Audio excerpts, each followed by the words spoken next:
Um dia depois do presidente Jair Bolsonaro assinar o decreto que flexibiliza a posse de armas de fogo, tivemos algumas repercussões de ministros do governo. Em entrevista ao Jornal da Manhã da Jovem Pan, o ministro da Casa Civil, Onyx Lorenzoni, disse que o próximo ponto a ser discutido agora será o porte de armas, ou seja, o direito de se portar uma arma de fogo fora da sua casa. O ministro também ressaltou que a questão do porte está limitada por meio de lei e, para ser alterada, precisa de uma nova legislação. Temos um trecho da entrevista, Andrezão, vamos lá. O próximo passo será dentro do Congresso Nacional, talvez o que está mais próximo de ser solucionado é a questão do porte rural, porque já existe um projeto aprovado na Câmara e que iniciou a sua tramitação no Senado, teve origem do projeto do deputado Gaúcho, e nós vamos pedir no Senado Federal, vamos colocar nele a urgência constitucional para que ele ganhe velocidade na sua apreciação. E a gente estima que entre o início da atividade legislativa, que vamos dizer assim, efetivamente a partir do dia 2, 3 de fevereiro, nós poderíamos talvez ainda dentro do mês de fevereiro, no mês de março, ter resolvido a questão do porte rural definitivamente no Brasil. A questão que envolve o porte urbano, nós vamos buscar uma nova ou um novo projeto, né? Ou uma readequação do projeto 3722 do deputado Peninha, né? Para fazer então a passagem pelo plenário da Câmara e pelo plenário do Senado. Esse é um trecho, um pedaço da fala do Onyx Lorenzoni em entrevista ao Jornal da Manhã aqui da Jovem Pan. Vera Magalhães participou da entrevista. Eu só quero colocar aqui também uma manifestação do Sérgio Moro, ministro da Justiça, também deu entrevista à Globo News, e aí os comentaristas analisam as duas de uma vez só para a gente ficar dentro do tema. O Sérgio Moro também deu a seguinte declaração: dentro de uma proposição de uma política pública sempre há uma discussão intensa e as pessoas muitas vezes divergem e há mudanças de posição enquanto essa política pública é elaborada. O que se discutiu antes, no começo, e o resultado final é algo natural dentro da formulação de qualquer política pública. Evidentemente, ele falava sobre esse tema da flexibilização da posse de armas. E segundo a coluna do Estadão, Sérgio Moro também teria ficado chateado com algumas das alterações que não teriam sido exatamente como ele propôs.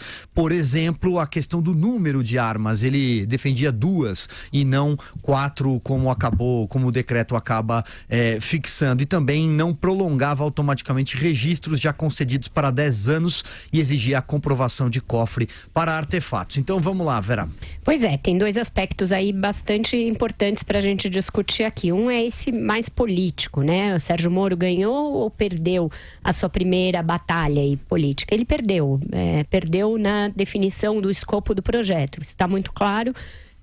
Chegou a circular uma minuta do que seria o decreto proposto pela Justiça e tem todas essas mudanças que você falou, que não são pequenas, são mudanças grandes, dizem respeito a maior ou menor flexibilização do negócio. Ele queria que fosse algo mais moderado e ele perdeu a queda de braço. É um primeiro chacoalhão, falei disso aqui no Jornal da Manhã, primeiro chacoalhão político que ele leva.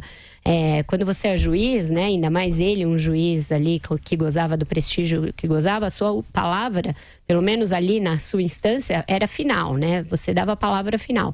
Agora não, agora ele tem que compor com muito mais gente, ele vai ter que compor com as diferentes alas do governo, e é um governo muito multifacetado, vai ter de negociar com o Congresso, algo que ainda nem começou e que tende a ser muito complicado, porque a agenda dele não é a agenda de interesse dos parlamentares, e terá também de negociar de alguma maneira com o Supremo, onde vão bater algumas das questões pertinentes à sua pasta. Então serviu aí de um primeiro treinamento. Eu vi a entrevista dele à Globo News, achei que ele estava bastante contrariado de sua visão não ter prevalecido nessa questão.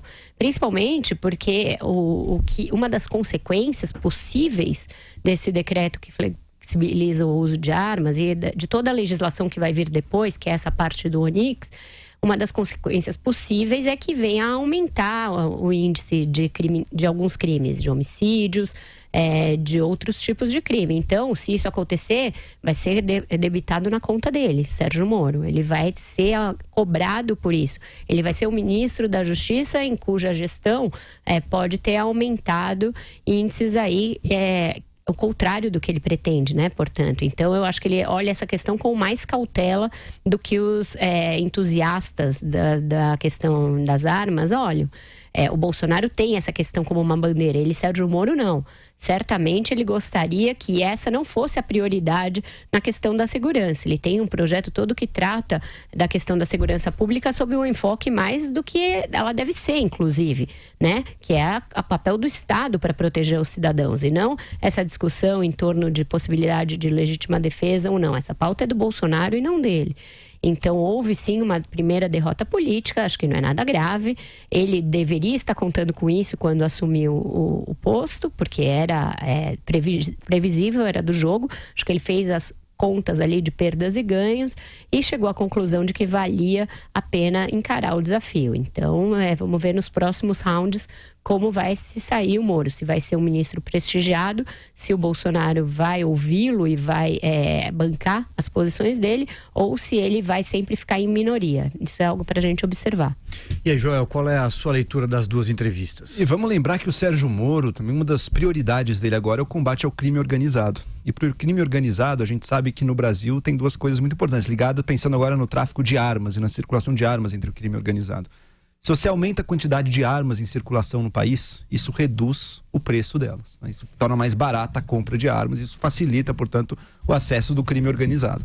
O Sérgio Moro está preocupado com isso, eu imagino, quando ele discute a questão do número de armas que cada casa vai ter, sabe? Se cada indivíduo pode ter 4 armas ali, isso pode aumentar muito a quantidade de armas disponíveis a serem roubadas, a circularem no mercado negro. E mais importante ainda, a questão do registro. Porque é importantíssimo o Estado ter algum tipo de controle de o que está acontecendo com as armas desse país. A pessoa comprou uma arma, tá ok, estava dentro da lei. Dali a 5 anos, será que a arma ainda está com ela? Será que foi roubada e o indivíduo resolveu não notificar? Será que essa arma já está nas mãos do crime? O que aconteceu? Por isso é importante a renovação do registro. Por isso 5 anos era um número mais plausível, mais razoável do que os 10 anos. E tem gente que gostaria que não tivesse que renovar nunca.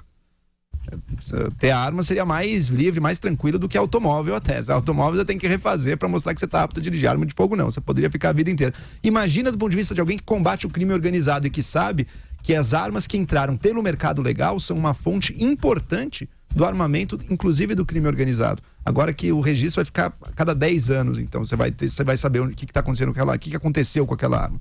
Portanto, razoáveis e compreensíveis as ponderações do Moro. Infelizmente ele não levou a melhor, como a Vera bem pontuou, provavelmente não está tão ainda o jogo político não é o jogo dele, né? O jogo político não é o jogo do Moro, ele está olhando com a cabeça de alguém que quer fazer medidas que ajudem o Brasil e ajudem as prioridades dele. Nesse caso, o combate ao crime organizado, que sai prejudicado dessa flexibilização. Infelizmente, podemos até defender o direito do cidadão, mas não tenhamos ilusões quanto ao efeito dele.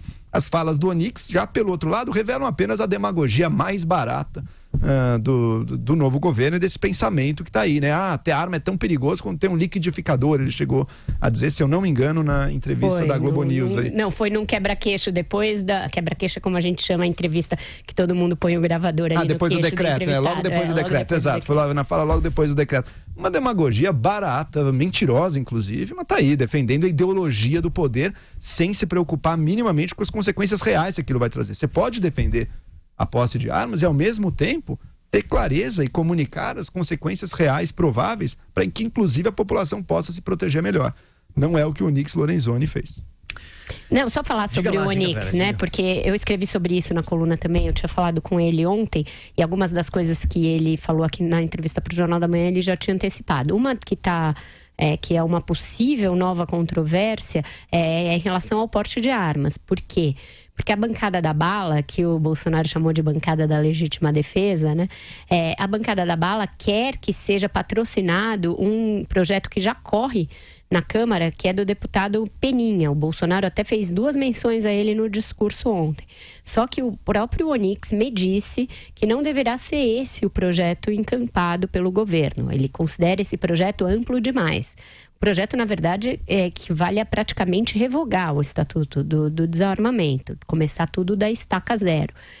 E agora, no governo, aí provavelmente mediante as ponderações do próprio Moro, que foi quem fez o governo entender que não poderia ser tratada por decreto essa questão do porte, porque ela vai além do que se pode fazer por decreto.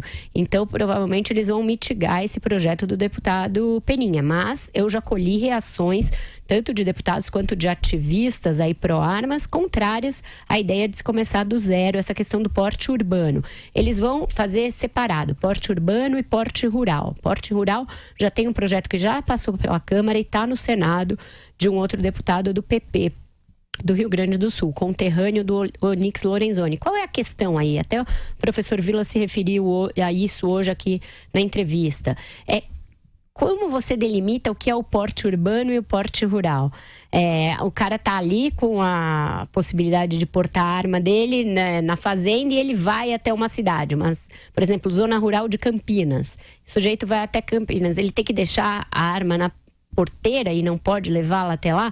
É uma questão muito sutil que mostra que você tratar as coisas assim de maneira separada pode levar a bastante confusão, inclusive do ponto de vista jurídico lá na frente. E ambos os casos, o porte urbano e o porte rural, suscitam potenciais problemas e riscos muito reais, né? O porte urbano na questão até briga de trânsito se transforma num negócio potencialmente letal ali, a depender, em um momento que a pessoa não está racional, lembramos, né? Que ela está calculando as ações dela, ela está ali levada pela raiva com a arma na cintura, você sabe bem como é que é o ser humano. Então, já é uma questão que levanta, que o porte urbano já levanta com razão, muitas preocupações. O porte rural, que eu imagino que vai ser politicamente mais fácil, se é que eles vão conseguir definir direito o que é um que é outro. Mas, supondo que consigam, eu imagino que o porte rural vai ter um apoio mais fácil, até inclusive da política e da população em geral. Mas lembrando, o conflito no campo daí tende a se intensificar e a violência no campo tende daí a descambar também para ainda mais mortes